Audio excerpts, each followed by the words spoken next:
21h, 23h, juste avant la nuit, la libre antenne. Johan Rock vous écoute. Faut que je raconte. Je vous parle depuis une ville que je ne connais pas, dans laquelle je marche. Ce soir, je ne suis pas en direct. Je vous parle depuis mon téléphone qui me sert de micro, parce que j'ai pas mon ordinateur, mon petit bardard, mes câbles, mes logiciels. Je suis pas chez moi. Alors, comme nécessité fait loi, on le fait à la bonne franquette, dans les rues de cette ville sur laquelle il pleut ce soir. Je suis sur les bords de la Garonne. Sur ma gauche, il y a une fête foraine, une grosse fête foraine avec une roue, une sorte de mât de cocagne avec des néons tricolores qui clignotent dans tous les sens. Et puis si je regarde devant moi, il y a ce fleuve large, épais, de nuit, avec sur l'autre rive, qui est relativement loin, un bateau, on dirait une sorte de paquebot. C'est pas qu'on dirait, c'en est un. Et puis qui court tout au bord, des joggers. Il y a des joggers partout dans cette ville. Voilà, pour démarrer, je voulais vous planter le décor tel qu'il est sous mes yeux. Donc les bords de la Garonne, je me trouve à Bordeaux. Alors pourquoi la semaine dernière il n'y a pas eu d'émission? Alors pourquoi ce soir l'émission n'est pas en direct? Je vous dois la vérité. Depuis quelques jours, j'ai accepté de me déplacer dans différentes villes de France et de Navarre. Et comme habituellement je fais tous les mardis cette émission depuis chez moi, je me trouve dans une situation inédite. Comment je peux produire ce programme qu'on a l'habitude de faire tous les mardis depuis un an, alors que je ne suis pas chez moi? Cette situation, peut-être, va durer un petit moment. Vous êtes en train de vous dire, mais alors, est-ce qu'il y aura plus de juste avant la nuit? Évidemment que non. On n'a pas commencé tout ça pour l'arrêter ainsi. Non. Il me faut juste quelques jours pour trouver comment m'organiser. Et je crois que j'ai trouvé l'idée. Vous l'aurez donc compris, ce soir, techniquement, comme la semaine dernière, je n'ai toujours pas la possibilité de vous proposer une émission telle qu'on a l'habitude de le faire habituellement, chaque semaine. Alors, je suis allé chercher, fouiller dans la malle aux témoignages, cette malle qui grossit de semaine en semaine depuis 4 ans, et j'en ai sorti un témoignage que vous allez, pour certains, découvrir, pour d'autres, redécouvrir dans les prochaines minutes. Et puis, mardi prochain, là, j'arrive sur une place, une très grande place, avec un théâtre, et toujours la pluie qui tombe sur les gens qui, visiblement, n'en ont rien à faire. Juste avant la nuit, c'est pas près de s'arrêter. On se retrouvera donc mardi prochain, en direct, et les semaines suivantes également. En attendant, je vous souhaite une bonne écoute, juste avant la nuit. Ça commence comme ça. 21h, 23h, juste avant la nuit, la libre antenne. Johan Rock vous écoute. Bonsoir Cécile. Bonsoir Johan. Cette fois-ci, on y arrive. Cécile, vous avez 60 ans. Où est-ce que vous habitez? J'habite à Malakoff. En région parisienne. Quelle est votre situation de famille? Je suis mariée et j'ai une fille de 23 ans. Qu'est-ce que vous faites dans la vie, Cécile? Je suis chargée de production à TV5 Monde. Alors vous, depuis une douzaine d'années, vous êtes atteinte de la maladie de Parkinson. Vous allez m'expliquer au cours de cet échange comment la maladie fait irruption dans votre vie et puis comment vous la vivez, cette maladie, au quotidien. Ma première question, elle est toute simple. On est en fin de journée, ce mardi, milieu du mois d'avril. Comment vous allez aujourd'hui, par exemple? Aujourd'hui, ça va pas mal. C'est plutôt une bonne journée, on va dire. Un jour après l'autre, les journées ne se ressemblent pas quand on a cette maladie. Non, c'est une maladie qui n'est pas stable. Donc, en fait, un jour, on peut aller pas mal et le lendemain, ça va aller beaucoup moins bien. Vous allez me raconter et me dire comment les choses se passent jour après l'autre. Où est-ce que vous avez grandi, vous? Moi, j'ai grandi à Paris essentiellement et dans le sud. Je demande souvent aux auditeurs de me sortir du chapeau un souvenir marquant de leur enfance. Si je vous posais la question, qu'est-ce que vous sortiriez, vous, comme souvenir? Un souvenir marquant? Je pense la première rencontre avec ma grand-mère. C'était quel genre, votre grand-mère? Parce que j'ai rencontré ma grand-mère, j'avais 6 ans. Comment cela se fait-il? Parce qu'avant, je vivais avec ma maman et pas avec mon papa, donc je connaissais pas ma grand-mère paternelle. Alors ça, c'est un point qui n'est pas un point de détail. Hors antenne, vous m'avez un peu expliqué le cours des choses de votre vie, comme on le fait avec tous ceux qui passent sur l'antenne. Et vous m'avez expliqué que celui qui est devenu votre père était au départ l'avocat de votre maman qui divorçait de son premier mari. C'est ça? Voilà, exactement. C'est une situation assez incongrue. Quand vous me l'avez dit au téléphone, je vous ai dit que ça ressemblait à un scénario de film.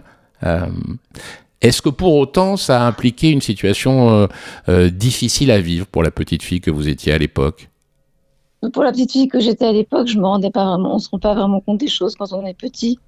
À 6 ans, moi, ce qui est sûr, c'est que je savais que mon papa vivait pas avec moi.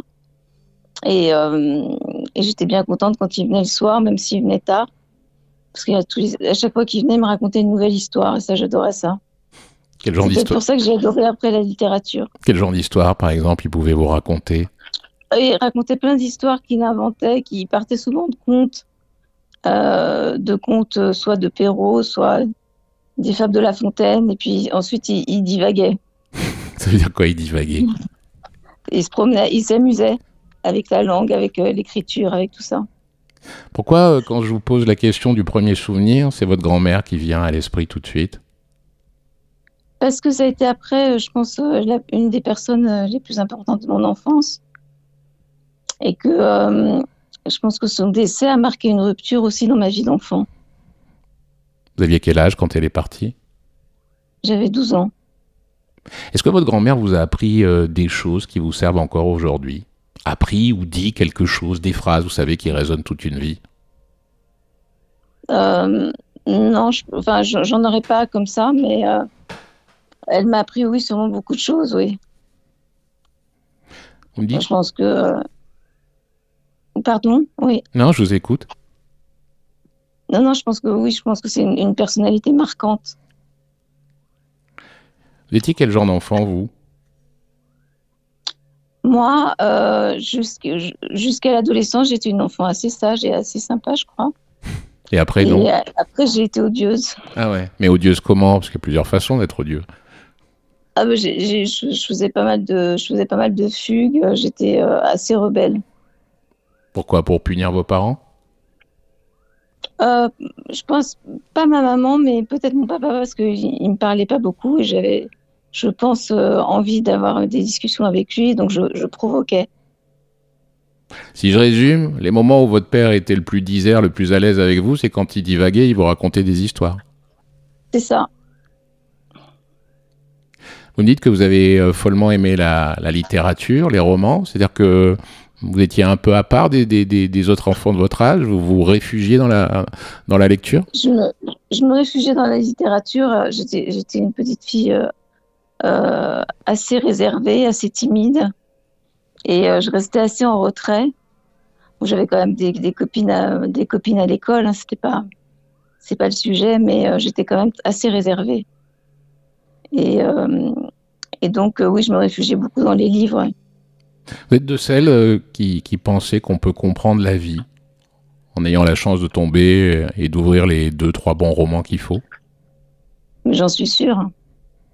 Je pense que dans les romans ou dans les livres, il y a les réponses, il y a toutes les réponses à la vie sont là, oui. Est-ce qu'il y a un de ces romans en particulier qui vous a permis d'ouvrir les yeux et de, comme un vade-mecum, de comprendre davantage le genre humain et ses vicissitudes? Alors, je dirais que dans les auteurs qui m'ont marqué, alors c'est pas forcément des romans, mais c'est plutôt des penseurs. J'ai beaucoup appris, je crois, en lisant Sioran. Et j'ai beaucoup appris aussi en lisant Henri Michaud. Bon, Sioran, on le rappelle, c'est un homme qui a fini sa vie en suicidant, c'est ça? Et qui... Non, elle s'est pas suicidée. C'est pas suicidé, Sioran? Je crois pas. Il avait des petites pensées très brèves, mais qui étaient souvent très noires. Qui étaient souvent très noires, ouais. Vous aviez des rêves, vous, quand vous étiez enfant? Ou adolescent? Ah oui, moi, quand je fais des cauchemars, moi, tout le temps. Depuis que je suis toute petite. Et vous vous rappelez de ces cauchemars, une fois réveillé? J'avais un cauchemar récurrent, oui, oui, souvent je m'en souviens.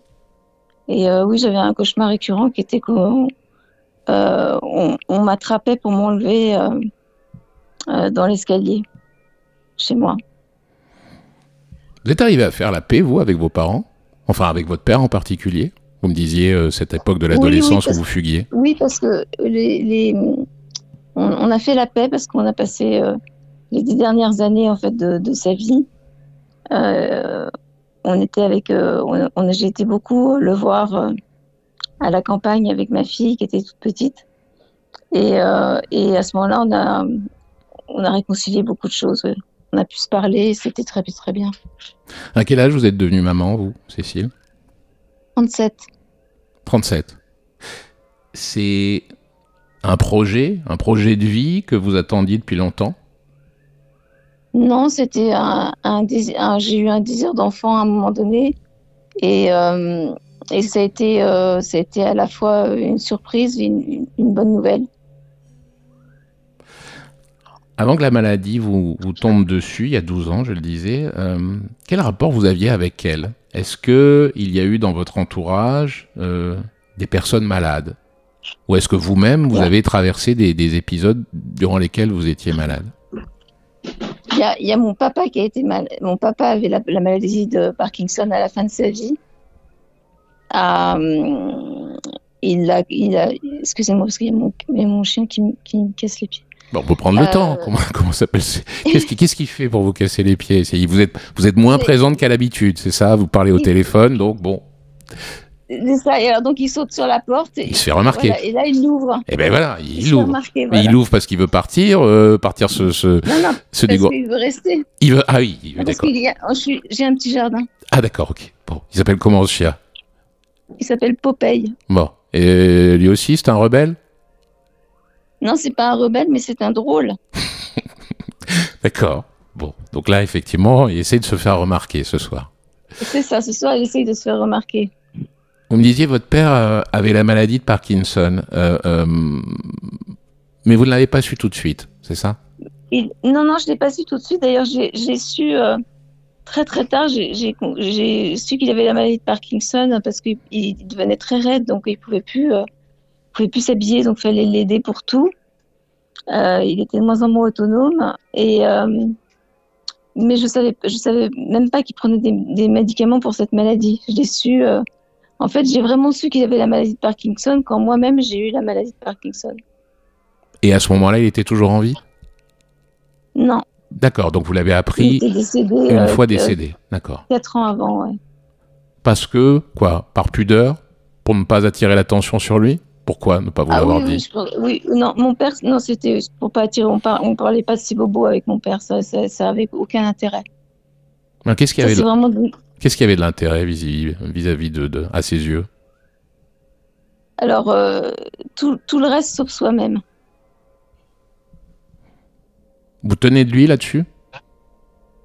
Non, pas forcément. Non, je tiens pas de lui, mais si je peux aussi me fermer comme une huître. Hein.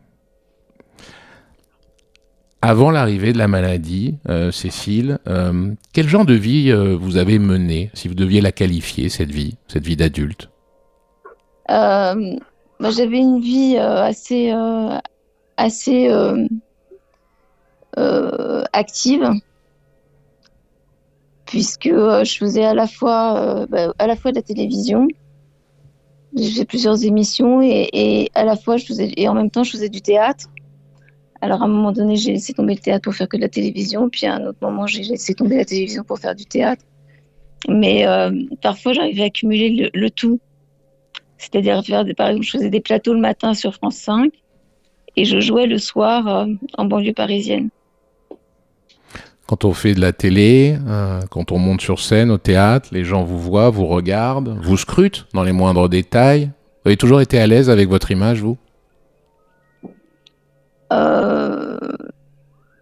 J'ai été à l'aise, oui, j'ai pas de problème avec mon image.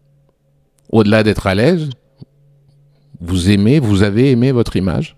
Il y a des gens qui ne peuvent pas se regarder dans la glace. Il y en a d'autres qui adorent se regarder. Moi, j'adore pas me regarder, mais je ne me dérange pas. Vous diriez que cette vie a été intense? Oui, elle a été assez intense, oui. Avec des gens intenses autour de moi aussi. À quoi vous aspiriez, vous, pendant toutes ces années?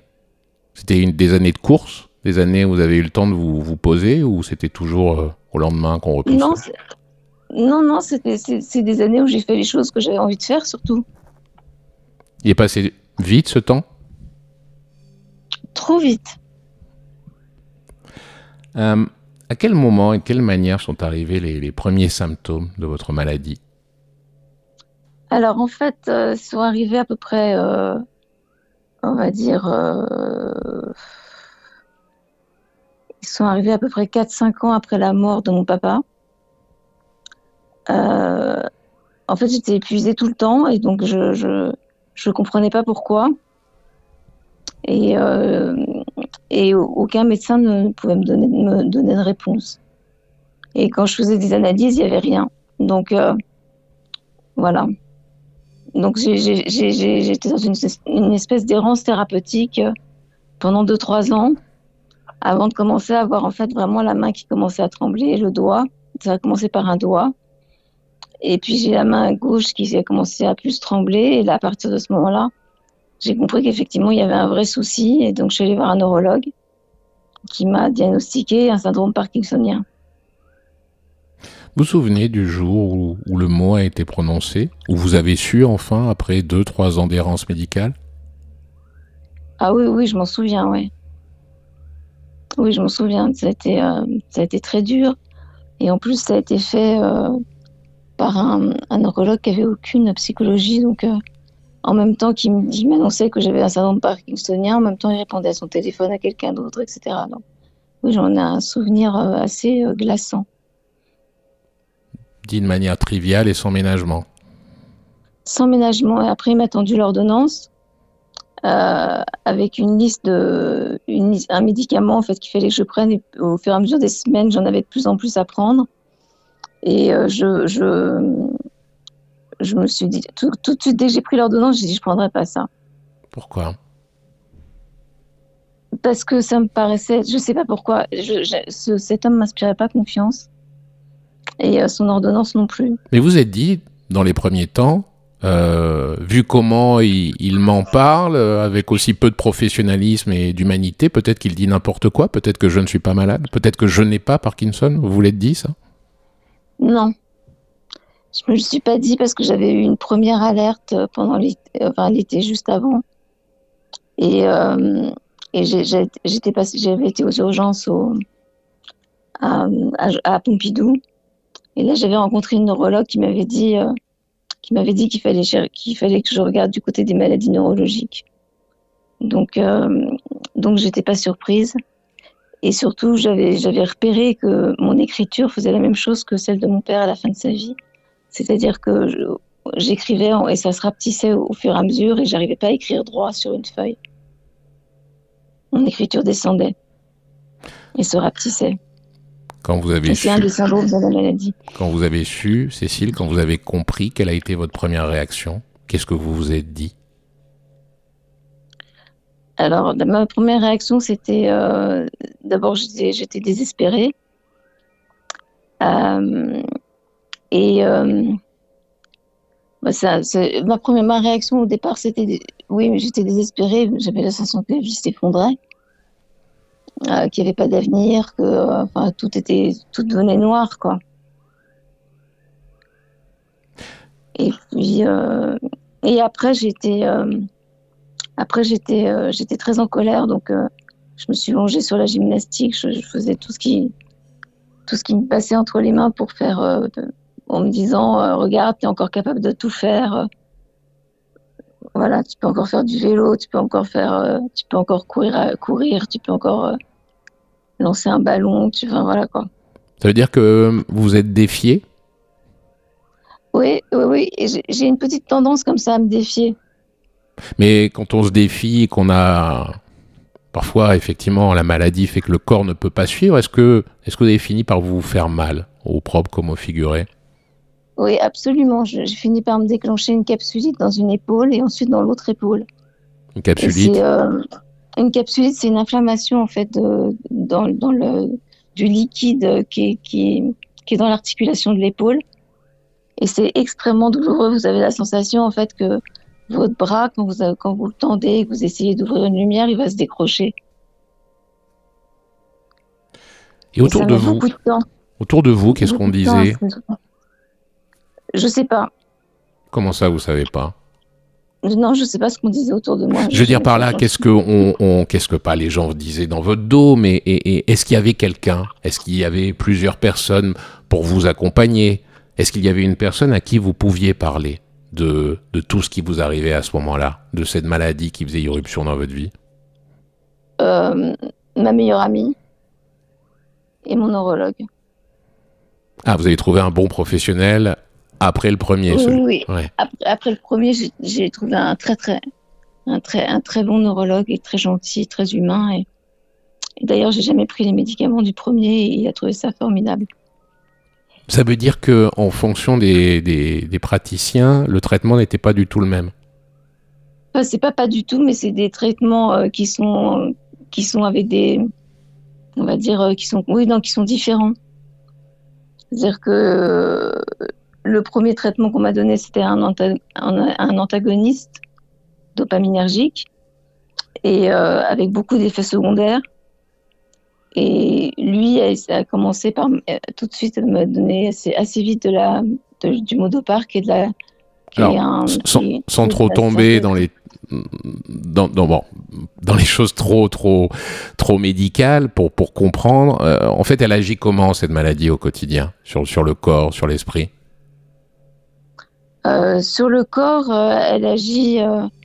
Moi, j'ai des tremblements, j'ai des raideurs, j'ai des spasmes musculaires.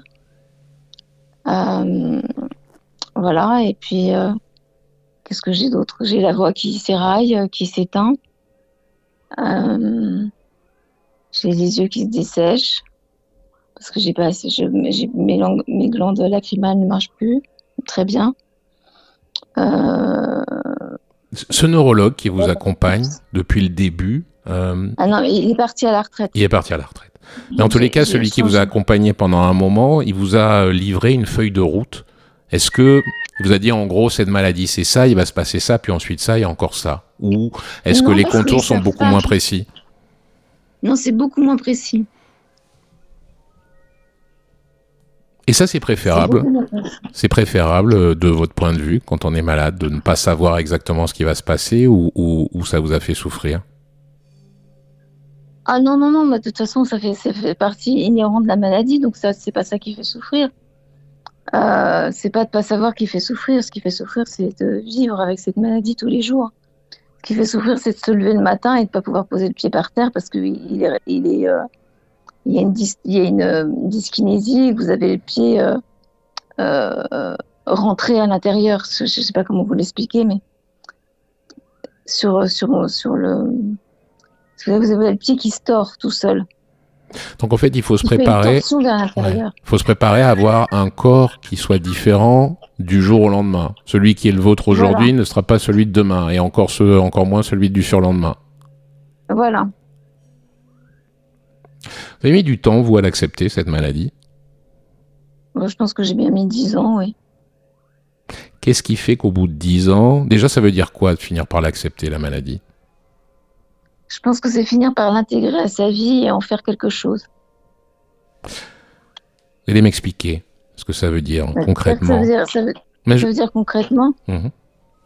Concrètement, ça veut dire, c'est-à-dire accepter de vivre avec, c'est-à-dire vivre avec cette limite qui est la maladie, et en faire quelque chose, c'est-à-dire arriver à la dépasser pour la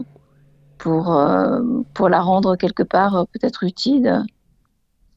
En l'occurrence, moi, je trouve que, par exemple, la partager avec, en faisant ce compte Instagram avec ma fille, ça a été quelque chose d'extrêmement utile. Pour moi, pour elle, et je pense pour pas mal de gens qui nous suivent. Est-ce qu'il arrive qu'il y ait des jours où vous l'oubliez, cette maladie, où c'est impossible?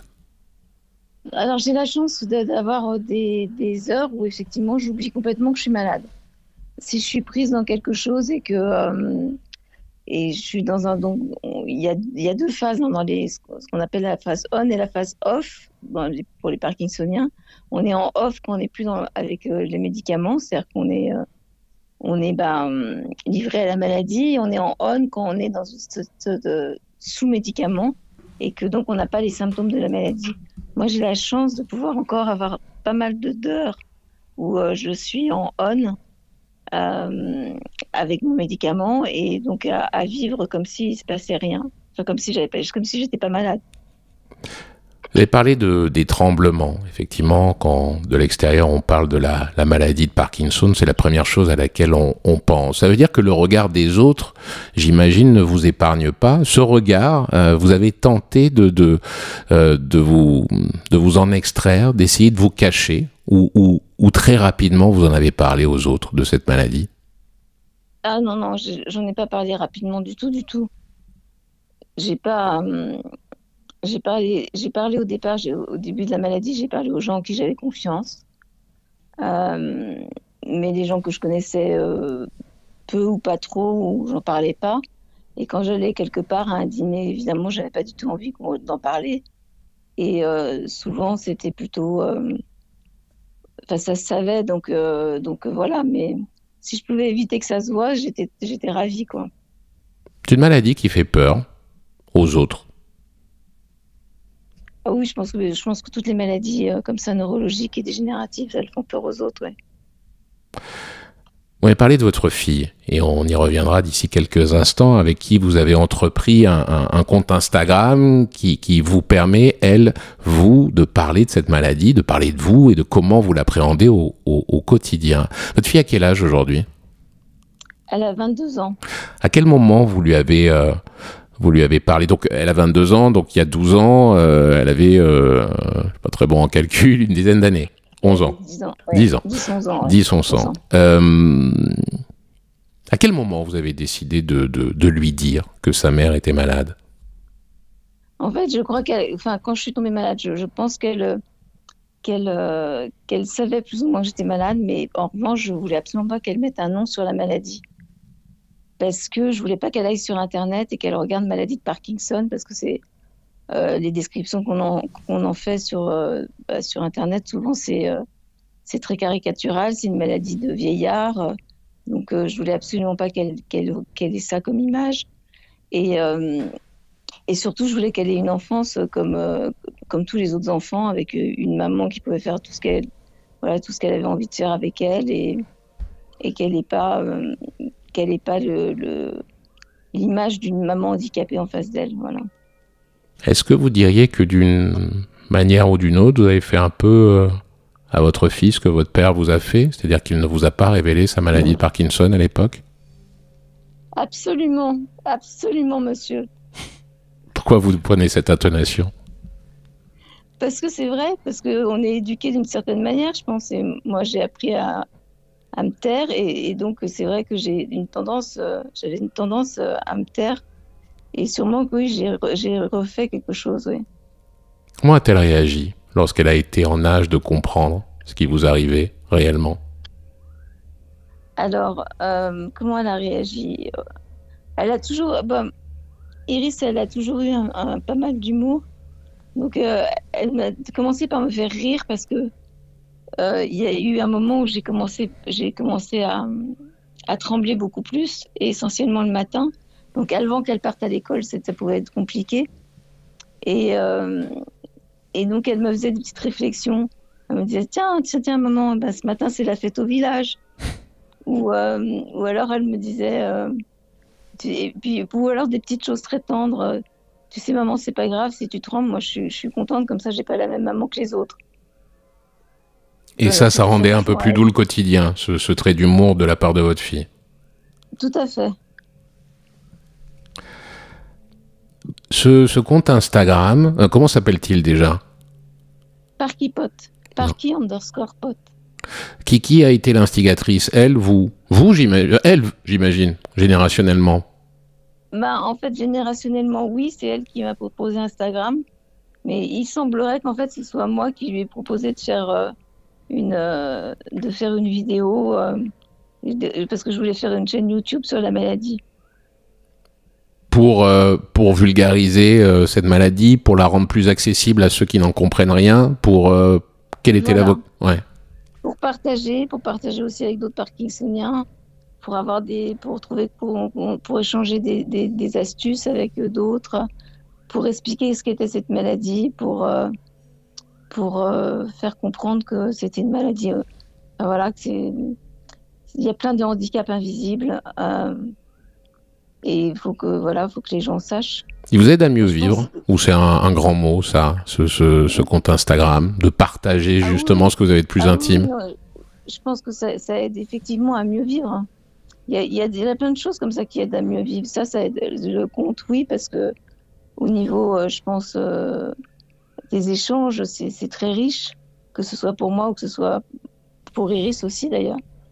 Mais c'est très riche. Et puis au niveau... Et puis ça nous apprend plein de choses les uns sur les autres et on s'entraîne aussi, on s'entraîne à faire des choses. Donc par exemple, moi j'ai commencé le ping-pong il y a 3 ans et aujourd'hui j'en fais beaucoup et c'est l'endroit où on retrouve ses réflexes, sa vivacité, et puis même au niveau cognitif c'est intéressant parce que c'est stratégique le ping-pong. Comment elle évolue, cette maladie, pour vous, aujourd'hui? Comment elle évolue? Elle évolue doucement, mais sûrement. Vous, l'avenir, vous y réfléchissez en quels termes? C'est un jour après l'autre? C'est vous fixez des objectifs? Vous dites dans 6 mois, j'aimerais faire ça? Comment vous l'abordez? Alors, non, moi, je me dis que... là, déjà, je pense qu'à un moment donné ou à un autre, je vais faire l'opération de la stimulation profonde. C'est quoi? C'est 2 électrodes en fait qu'on vous met qu'on place dans le cerveau au niveau du lobe frontal et en fait qui donne des impulsions électriques qui aident en fait à rétablir la circulation de la dopamine et à recréer un système de création de dopamine. Enfin, je connais pas exactement le truc, mais je sais que ça marche. Et donc ça changerait du tout au tout votre vie et votre quotidien? Ça peut changer beaucoup, mais j'avais très très peur en fait. C'est la question que j'allais vous poser. Pourquoi ne pas l'avoir fait avant? Parce que j'avais très très peur de l'intervention. Et je voulais absolument pas. Et forcément, il y a quelques ratés. Hein. C'est inévitable dans toute opération. Il y a une prise de risque. Et les ratés, ils sont assez fatals. C'est-à-dire que c'est une hémorragie cérébrale. Donc, voilà, donc ça, c'est la mort, quoi. Mais là, vous êtes décidé à la faire, cette intervention? Oui, parce que je m'étais dit que je la ferais quand Iris serait sortie de ses études et sortie de son adolescence, et voilà. Et là, elle commence à être à la fin de ses études, donc le temps que moi, que je m'inscrive dans une liste d'attente pour passer sur la table d'opération, il y a au moins 1 an. Donc ça correspondra à peu près au moment où elle pourra, pourra assumer sa vie. Vous en avez parlé toutes les deux de cette opération, déjà? Oui, oui. Vous, Cécile, vous êtes dans une situation d'autant plus délicate, pour être transparent, que votre mari est en ce moment dans le coma. Ça veut dire que vous êtes au quotidien, on l'a entendu depuis le début de cet échange, en difficulté à cause de la maladie, et que, de par le fait, aujourd'hui, vous êtes aussi aidante de votre mari. Comment vous intégrez ces deux choses-là? Écoutez, pour l'instant, je suis aidante. Je ne peux rien faire, malheureusement, je ne peux que le regarder et lui parler. Je ne sais même pas s'il m'entend. Donc, c'est quand même assez délicat. Ça va faire plus de 3 semaines qu'il est effectivement dans le coma suite à une rupture d'anévrisme. Et pour l'instant, on n'envisage pas encore de sortie. Donc, je pense que quand il va se réveiller de ce coma, il en a pour pas mal de temps de rééducation avant de pouvoir retrouver une vie normale. Donc oui, on est dans une situation en ce moment, nous sommes dans une situation assez délicate. Et pour autant, de ce que j'entends, vous êtes combative. Ben, si vous voulez, en réalité, j'ai pas vraiment le choix et de toute façon, j'ai pas l'intention de baisser les bras. Vous n'avez pas vraiment le choix, mais il y a des gens qui, pour moins que ça, baissent les bras et s'effondrent. Vous, non. Non. Je vous dis ça parce que hors antenne, vous avez parlé de faire le deuil de soi-même pour intégrer la maladie à un moment donné du processus. Vous dites avoir fait le deuil de vous-même. La Cécile d'avant, elle ressemblait à quoi? Elle était très différente de celle à qui je parle ce soir? Elle était très agitée. Elle était très festive.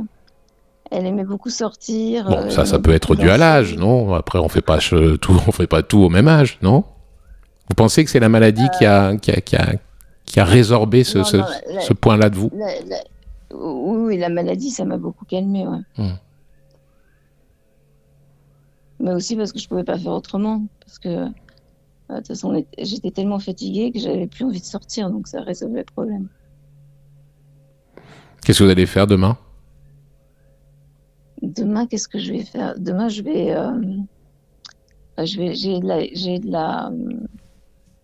du ping-pong ou de la kinésie, je sais plus. Et je vais à l'hôpital. On parlait du compte Instagram que vous faites avec Iris, votre fille. Tiens, on sera avec votre fille d'ici quelques minutes au téléphone. Elle va nous parler de ce qu'elle vit à vos côtés avec un petit peu d'éloignement, puisque maintenant elle est à l'étranger pour ses études. On va faire ça. Oui, elle est à l'étranger pour ses études, elle est à Bangkok. Qu'est-ce que vous voudriez dire à celles et ceux qui nous écoutent ce soir, qui ne connaissent pas cette maladie et qui, comme vous le dites, ont peur, parce qu'une maladie comme celle-ci, ça fait peur. Qu'est-ce que vous voudriez dire de prime abord à ceux-là? Ce que je voudrais leur dire, c'est que surtout, il ne faut pas baisser les bras, qu'il y a plein de solutions pour arriver quand même à calmer les douleurs et arriver à vivre relativement normalement. Moi, je continue à faire tout ce que je faisais avant. J'ai même recommencé à faire un peu de théâtre l'année dernière. Donc, je crois que voilà, faut se lancer des défis et puis se donner des objectifs et y arriver. Je remercie Cécile d'être passée ce soir dans Juste avant la nuit pour raconter les choses telles que vous les vivez et telles que vous les avez narrées dans cette émission depuis le début de cet échange. Merci Joanne, merci de nous avoir reçus. Merci à vous. 21h, 23h, juste avant la nuit, la libre antenne. Johan Rock vous écoute.